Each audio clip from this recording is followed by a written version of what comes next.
Hello दोस्तों, नमस्कार। मैं दशा माता की पहली और दूसरी कथा सुनाने जा रही हूँ। एक राजा था जिसका नाम नल था और उसकी रानी का नाम दमयंती था। वह बड़े प्रेम से राज्य करते थे। एक दिन ब्राह्मणी पानी के पास आई।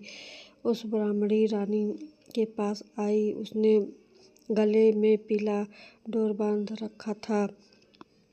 रानी वे डोर देखकर डोर में के बारे में पूछने लग गई। वह बोली, डोर दशा माता का है। यह पहनने से सुख संपत्ति अन्न धन में आता है। उसे रानी को भी एक डोर दे दिया। रानी गले में डोर बांध ली और राजा नल के उसके बारे में पूछा। रानी ने सारी बातें बता दी और राजा ने बोला, तुम किस चीज की कमी है?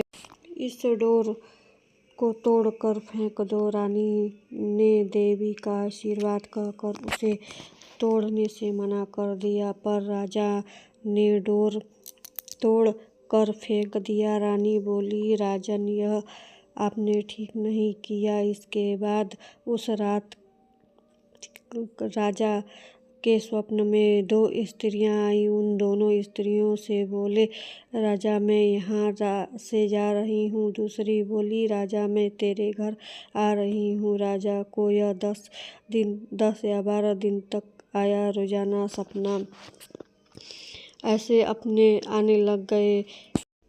ऐसा सपना आने से राजा उदास हो गए और रानी ने उदास का कारण पूछा तो राजा ने स्वप्न में बता दिया कि रानी राजा से दोनों स्त्रियों से नाम पूछने को कहा। तब राजा ने उसने नाम पूछे हो तो जाने वाली स्त्री का नाम लक्ष्मी तथा आने वाली स्त्री का नाम दरिद्रता बताया। लक्ष्मी के जाते ही सब सोना चांदी मिट्टी हो गया। रानी की सहायता के लिए सखियों के पास जाने लग गई। रानी का बुरा हाल हो गया। दुखी मन से राजा रानी 5 बरस तक राजकुमार के साथ जंगल में रहने लग गए। कंद मूल खाकर अपना जीवन व्यतीत करने लग गए। चलते चलते राजकुमार को भूख लगी तो रानी ने कहा कि यह पास ही एक मालन रहती है जो मुझे फूल की माला देकर चली जाती है और उसे थोड़ा छाछ दही मांग लाऊं। राजा मालन के घर गया और वहीं से बोला कि दूध दही बिलों में रहती थी।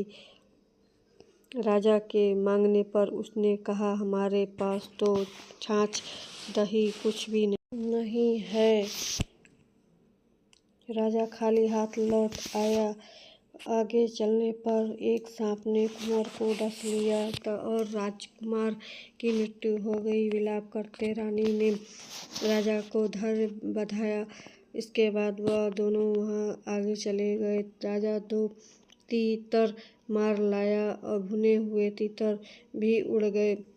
उधर से राजा स्नान कर धोती सुखा रहा था।